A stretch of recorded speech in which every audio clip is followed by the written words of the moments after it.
Bulletin sponsored by उत्तम Singh academy Rewa. नमस्कार, आज के बुलेटिन के साथ हाजिर हुए हैं। पहली खबर की बात करते हैं। रीवा जिले में होली के त्योहार को देखते हुए व्यापारी नकली खोआ की बिक्री करने में जुट गए हैं। आज शहर के सिविल लाइन थाना की पुलिस ने संदेह के आधार पर एक ऐसे ही कारोबारी का माल जब्त किया है। यह कार्यवाही सिविल लाइन थाना की पुलिस ने कलेक्टर इलैया राजा टी के निर्देशन पर की है। दरअसल पिछले कई दिनों से मिलावटी खोआ की बार बार शिकायत सामने आ रही थी, जिसके बाद मुखबिर से मिली सूचना के आधार पर नकली खोए का जखीरा सिविल लाइन थाना की पुलिस ने पकड़ लिया है। कार्यवाही के दौरान पकड़ी गई वाहन क्रमांक UP 96L7974 बोलेरो वाहन को जब्त कर लिया गया है। जानकारी में बताया गया कि यह वाहन उत्तर प्रदेश से रीवा में खोवा की सप्लाई करने आई थी, जिसे जयस्तंभ के समीप पुलिस द्वारा रास्ते पर रोककर चेकिंग की गई तो उसमें 4 बोरा खोआ पाया गया। संदेह के आधार पर मामले की जांच कराई जा रही है। लंबे समय से विंध्य प्रदेश की मांग को लेकर सतना जिले से मैहर से बीजेपी विधायक नारायण त्रिपाठी ने एक मुहिम छेड़ दी थी। इस कार्यक्रम के तहत कल एक बड़ी जनसभा का आयोजन होने वाला था, लेकिन कोरोना के बढ़ते हुए संक्रमण को देखते हुए यह आयोजन कैंसिल कर दिया गया है। इस बात की जानकारी आज मैहर से बीजेपी विधायक नारायण त्रिपाठी ने पत्रकार वार्ता का आयोजन कर दी। पत्रकारों से बात करते हुए विधायक ने बताया कि कोरोना के खतरे को देखते हुए प्रशासन से कार्यक्रम आयोजित करने की अनुमति नहीं मिलने की वजह से कार्यक्रम स्थगित कर दिया गया है। आगामी 3 अप्रैल से मऊगंज विधानसभा क्षेत्र से पूर्व विधायक लक्ष्मण तिवारी के द्वारा विंध्य निर्माण यात्रा का शुभारंभ रीवा स्थित चिरौला मंदिर से किया जाएगा। इस विषय में जानकारी देते हुए आज पत्रकार वार्ता में पूर्व विधायक ने इस यात्रा के बारे में पत्रकारों से विस्तार पूर्वक चर्चा की और बताया कि इस यात्रा के दौरान स्थानीय शिक्षण संस्थानों में पहुंचकर छात्र छात्राओं से संवाद किया जाएगा और यात्रा में पढ़ने वाले शहीदों के ग्राम की मिट्टी एकत्रित की जाएगी और यात्रा का समापन समारोह आयोजित कर उनके परिवारजनों को सम्मानित किया जाएगा। इस कार्यक्रम का उद्देश्य जनकल्याण पर क्षेत्रीय विकास हेतु विंध्य प्रदेश के निर्माण के लिए है और इसके लिए समूचे विंध्य प्रदेश और आम जनों के साथ साथ जनप्रतिनिधियों व समाज सेवियों को संगठित करने का काम किया जा रहा है। सतना से चित्रकूट जा रहा है पुलिसकर्मी का वाहन सड़क किनारे खड़े ट्रक में घुस गया। हादसा बगहा स्टेट हाईवे पर मंगलवार देर रात करीब 1 बजे हुआ। हादसे में नया गांव SI रामविलास त्रिपाठी समेत 3 पुलिसकर्मी घायल हो गए हैं। वे सतना में आयोजित क्राइम मीटिंग में शामिल होकर वापस लौट रहे थे और तभी यह हादसा हुआ। सभी घायलों को रीवा के संजय गांधी अस्पताल में भर्ती कराया गया है। यहाँ TI की हालत गंभीर बताई जा रही थी।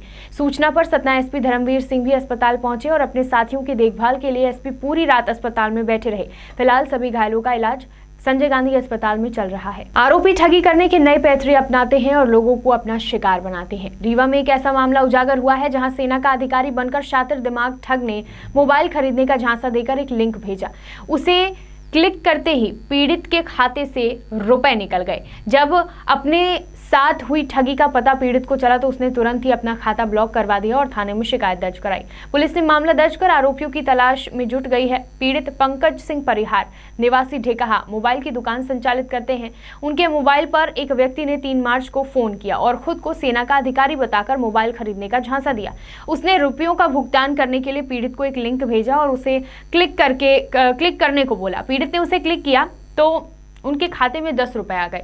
इसके बाद आरोपी ने उनके खाते से रुपए निकालने शुरू कर दिए। 3 मार्च से 13 मार्च के बीच अलग अलग किश्तों में उनके खाते से 3,98,000 रुपए निकाले गए हैं। इस दौरान उनको जैसे ही इस बात की भनक लगी, उन्होंने अपना खाता चेक किया, उसमें से पैसे गायब थे। तुरंत ही खाते को बंद करवा दिया और थाने में शिकायत दर्ज कराई, जिस पर पुलिस घटना की जांच कर रही है। आशंका यह जताई जा रही है कि साइबर फ्रॉड की घटनाओं को अंजाम देने वाले बदमाशों की गैंग ने उनको अपना शिकार बनाया है।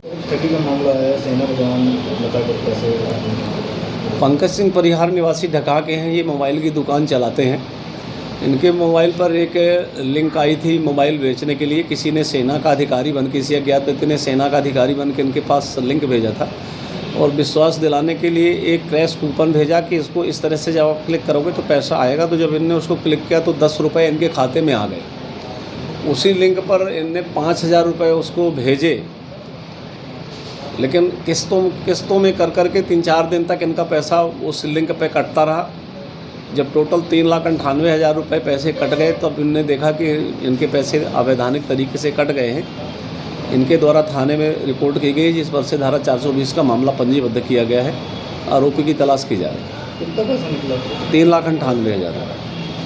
आज रीवा में आशा उषा स्वास्थ्य कार्यकर्ता एकता यूनियन व सीटू द्वारा महापड़ाव के तहत धरना प्रदर्शन किया गया। आपको बता दें कि महापड़ाव पूरे प्रदेश में किया जा रहा है, जिसमें central of Indian trade union की मांग है कि सभी मजदूर विरोधी कानून को वापस लिया जाए, तीनों कृषि कानून और बिजली संशोधन बिल 2020 को वापस लिया जाए, सार्वजनिक क्षेत्रों के निजीकरण व पर रोक लगाई जाए, पेट्रोलियम पदार्थों की मूल्य वृद्धि सहित चौतरफा बढ़ रही महंगाई पर भी रोक लगाई जाए, बेरोजगारी पर रोक लगाने सहित अन्य मांगों को लेकर आज 24 घंटे का महापड़ाव धरना प्रदर्शन किया गया। इसी में आशा उषा कार्यकर्ताओं द्वारा भी धरना प्रदर्शन किया गया और मुख्य रूप से पोषण ट्रैकर ऐप में आ रही परेशानियों को लेकर प्रदर्शन किया गया है। क्या मांगे हैं आप? ये हमारा जो धरना चल रहा है ये पूरे प्रदेश में चल रहा है 2 दिन का, और इसमें हमारी मुख्य जो मांग है वो केंद्र सरकार ने पोषण ट्रैकर के नाम से ऐप जो है वो डाउनलोड किया है, करवा रहे हैं।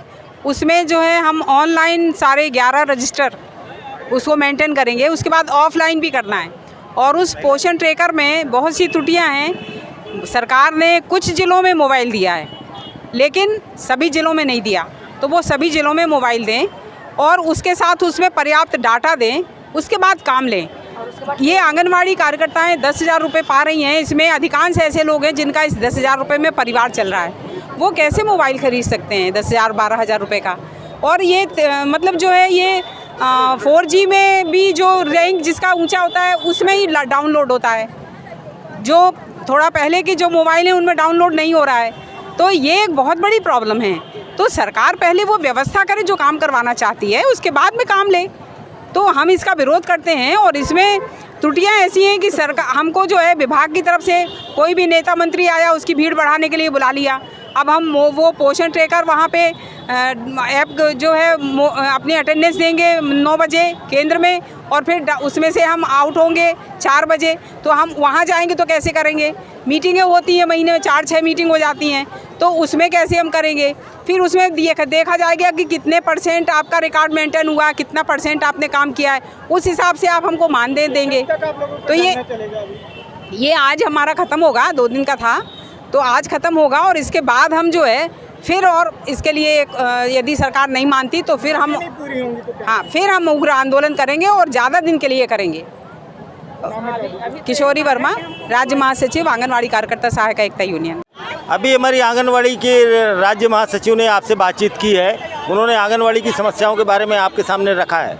ये जो महापड़ाव चल रहा है पूरे मध्य प्रदेश में, पूरे देश भर में CITU की ओर से आह्वान किया गया है। जो केंद्र और राज्य सरकार की है, जो सरकार है वो सारे क्षेत्रों का जो निजीकरण कर रही है उनमें बड़े पैमाने पर वो प्राइवेट सेक्टर्स को ला रही है। मुख्य रूप से हमारा इसका विरोध है कि इस निजीकरण पर रोक लगाई जाए। महंगाई जो बड़े पैमाने पर इस देश के अंदर बढ़ गई है, ये बहुत ही कम आमदनी के लोग जो है हमारे आंगनवाड़ी के कार्यकर्ता यहाँ पर आए हैं, जिनको 10,000 मिलता है, वो इस बड़ी महंगाई में कैसे लोगों का जीवन यापन होगा? बेरोजगारी का सवाल है। जो कृषि कानूनों में जो कृषि के क्षेत्र में 3 काले कानून लाए गए हैं उसको वापस किया जाए। श्रम कानूनों में जो परिवर्तन किया जा रहा है और इन श्रम कानूनों के परिवर्तन से ये होने वाला है कि देश का जो मजदूर है वो पूरी तरह से गुलाम हो जाएगा उद्योगपतियों का और बड़े घरानों का।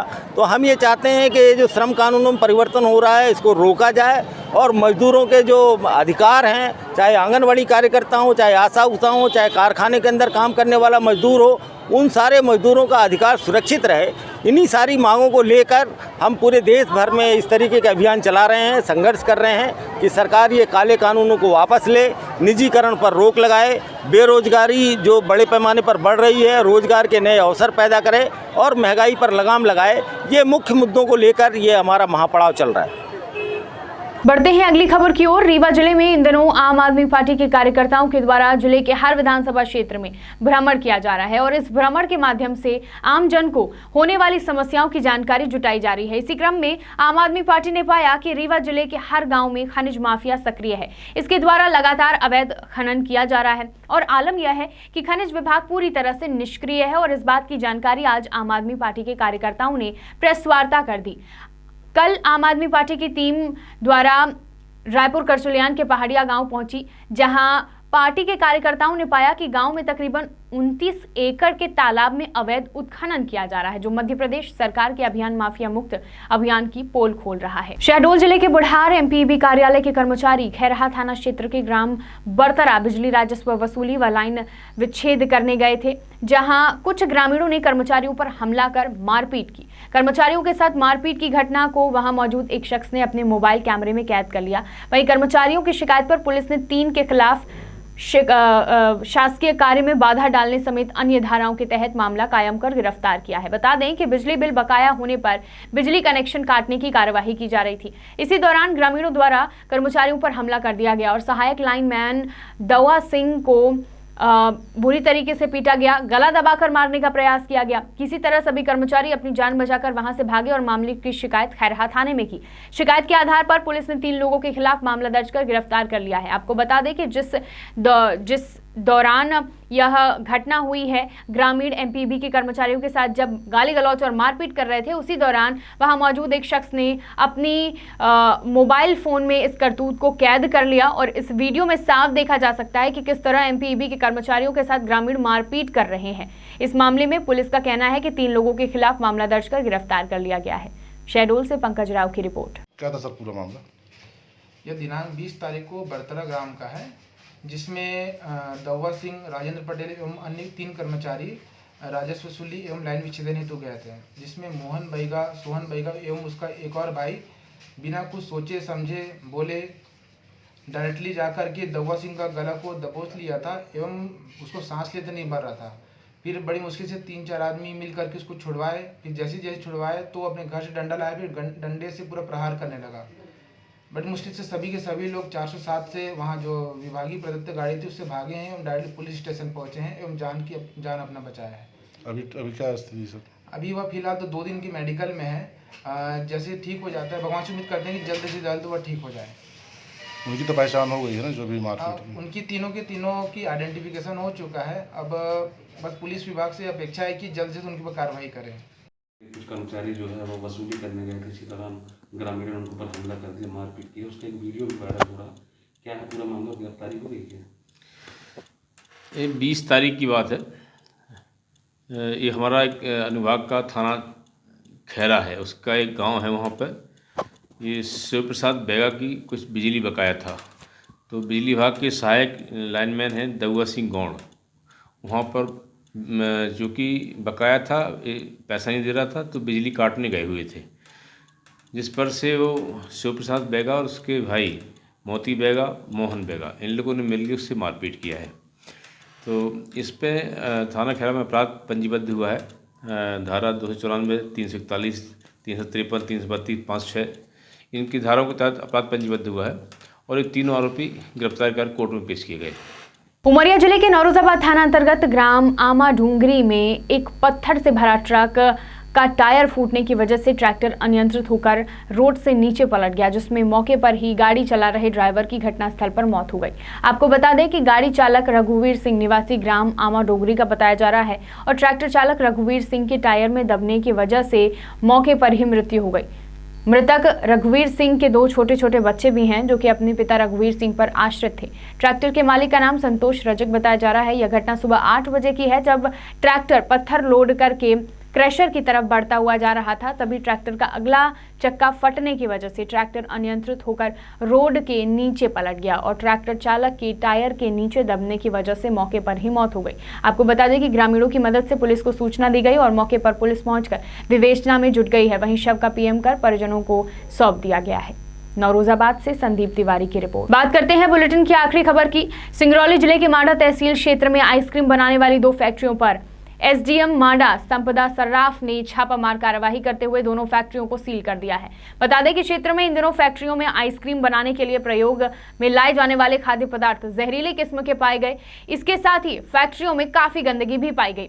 मध्य प्रदेश शासन के निर्देशानुसार तथा सिंगरौली कलेक्टर के मार्गदर्शन में जिले में संचालित ऐसी फैक्ट्रियां जो खाद्य सामग्री बनाकर मार्केट में सप्लाई करती हैं, उनके खिलाफ अभियान चलाकर खाद्य सामग्री की जांच करने के निर्देश सिंगरौली कलेक्टर के द्वारा दिए गए थे, जिस पर एसडीएम मांडा द्वारा आज क्षेत्र में संचालित आइसक्रीम बनाने वाली 2 फैक्ट्रियों पर छापेमार कार्रवाई करते हुए फैक्ट्री में आइसक्रीम बनाने वाले सामान की जांच की गई, जिस पर यह पाया गया कि इलेक्ट्रोफ्लोटिंग जैसे जहरीले पदार्थ का प्रयोग शक्कर के रूप में आइसक्रीम बनाने के लिए किया जा रहा था। साथ ही साथ फैक्ट्री में काफी गंदगी का माहौल था, जिस पर एसडीएम मांडा संपदा सराफ ने फैक्ट्री संचालक पर निर्धारित मानकों के विरुद्ध और अवमानक खाद्य पदार्थ विक्रय किए जाना पाया गया, जिस पर दोनों फैक्ट्रियों को एसडीएम मांडा द्वारा खाद्य सुरक्षा अधिकारी की उपस्थिति में सभी खाद्य सामग्रियों के सैंपल लेकर फैक्ट्रियों को सील कर दिया गया है। इस दौरान कार्यवाही में मांडा तहसीलदार, मंधौरा चौकी प्रभारी सहित अन्य राजस्व विभाग के अधिकारी उपस्थित रहे।